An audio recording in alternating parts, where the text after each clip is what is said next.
And this is the first visitor of the day. It often is actually. There's a pair of goldfinches come here many times during the day.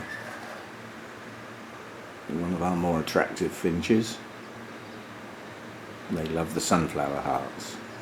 But that's not why we're here. We're here for two reasons. Sorry about the heater and the fan, but that's how it goes. It's doing its job. But this business of the sun coming in through that gap, it's now hitting more of the grow room. It's getting right through to here now, and deep. So it comes through a gap, and it starts here, and it moves along to the corner as the sun moves that way, the amount of light coming through. But it's like a slot. It doesn't light up the whole of this area, but look at the difference it makes to the blooms. Now, I hope you can see the sparkles on that. On the pristine white, it's sparkling. It's absolutely gorgeous. Of course, everything's moving because the fan and the heater's on, but look at the difference, the zygo in the sunshine. Everything lights up in the sunshine. Oh, and you'll be pleased to hear we have a name for this one. It's chocolate banana, and I'm confident. I've looked it up, and the pictures that come up, although slightly variable, it's the detail and shape of the lip that's quite unique. So chocolate banana, apparently. All good stuff. Who thinks these things up? And I mean, just look at those. And those are sparkling in the sunshine as well. The sun's too high in the sky to light up this one, because that would sparkle as well. But yeah, the sun's getting right in now. And it doesn't stay, it moves along. Again, look at the sunshine, bringing out the colours.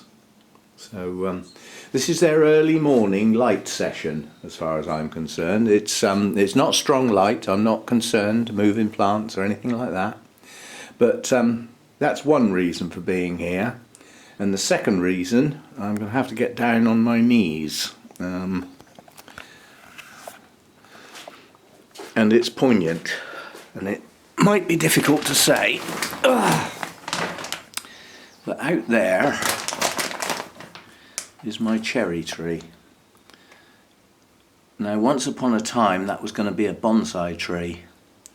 An event happened some years ago now. I hope it's long enough ago that this is okay to do, if you see what I mean. But Rachel lost her son, Josh, and she started a project, Grow It for Josh. And I decided, instead of turning this into a bonsai, we would let it grow. And it's in full flower at the moment. It's got a proper name. I'll do a pop-up. And yeah, I mean, the pot needs a tidy up. It's got a few weeds in there since I brought it round, but it's in full bloom. And the reason I was going to turn that into a bonsai is that the one thing you can't dwarf are the blooms and the fruit. If you grow an apple tree as a bonsai, the apples will be full size and they will look silly on your small tree. But this had dwarf blooms. The blooms are tiny. They're absolutely gorgeous. They're pendulous, and they open white, and then they get a pink tinge as they age. So that was my Grow It for Josh tree. It could do with a little bit of a thin.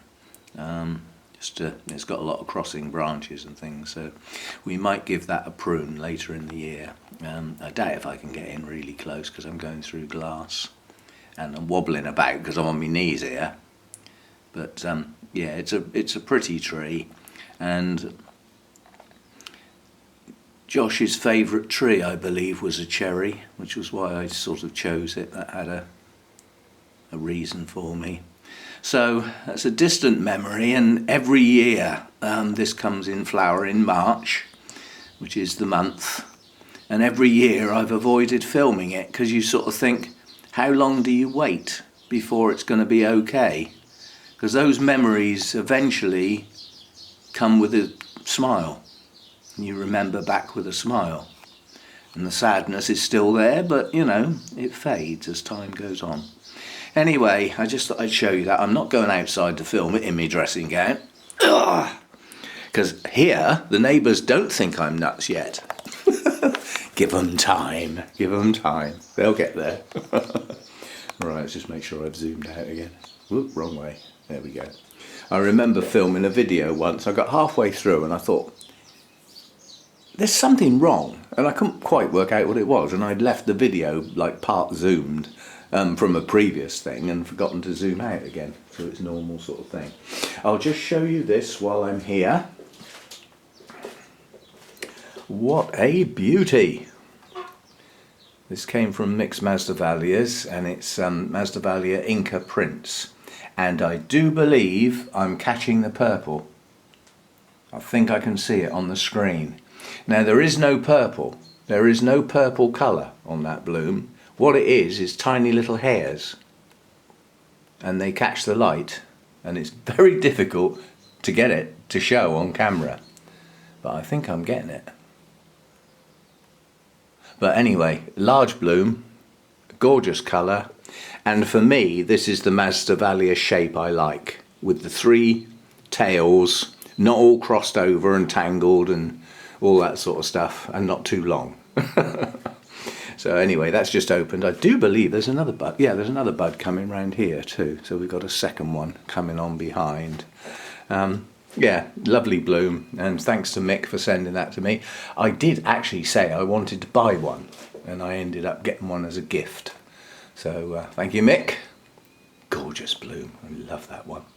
I like my oranges and reds, that's what it really comes down to. Lovely bloom, lovely bloom. So there we go. So the twinkle area has finished for the year. The only one left now is not a twinkle. Yeah, they've all got, they need some work done on them, or a lot of them do. They need their old moss taken off and either new moss put on or taken off the mount completely and tidied up and put back on with some live moss. So I've got some work to do on them.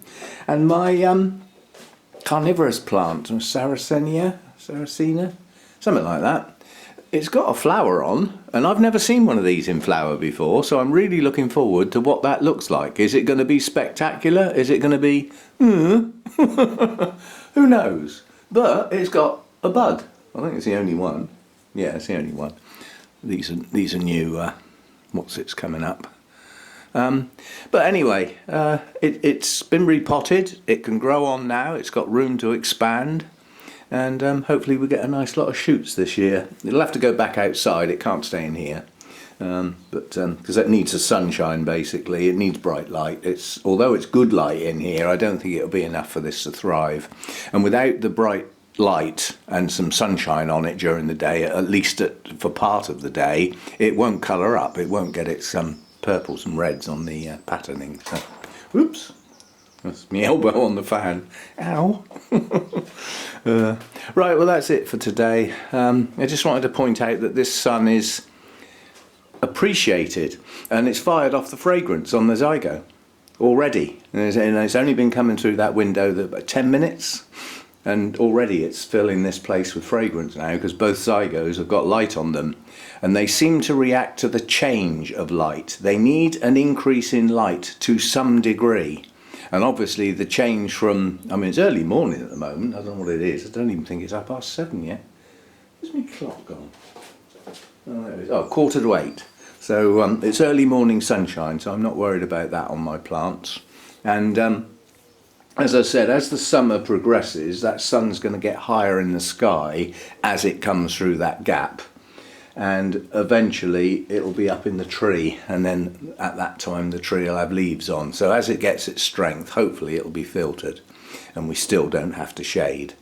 I really don't want to shade this place. I like the view out through the windows into the garden and watching the birds on the feeder. I like all that.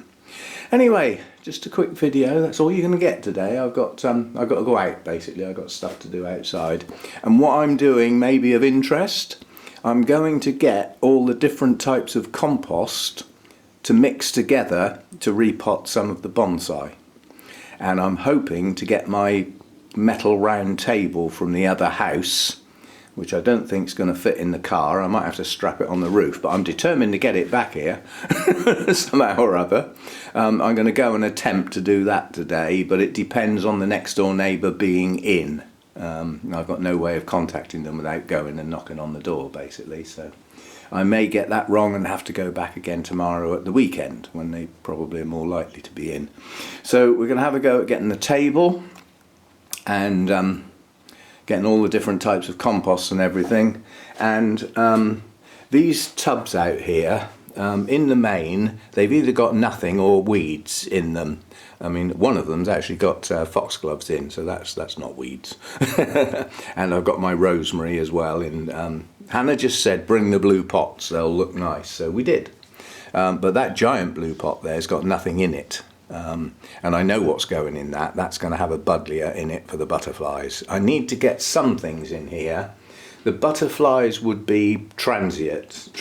They wouldn't come here and stay. There wouldn't be enough interest for them. But if they pass through, I'd like them at least to hang around for a bit, and something like a buddleia will do the job. So we'll work on that. And somebody's actually made a donation specifically to get a buddleia for the butterflies. So it will be done. And again, that's a big tub. That will need a lot of compost. Oh, there's a robin come to say hello. Probably can't see that because of all the reflections on the glass.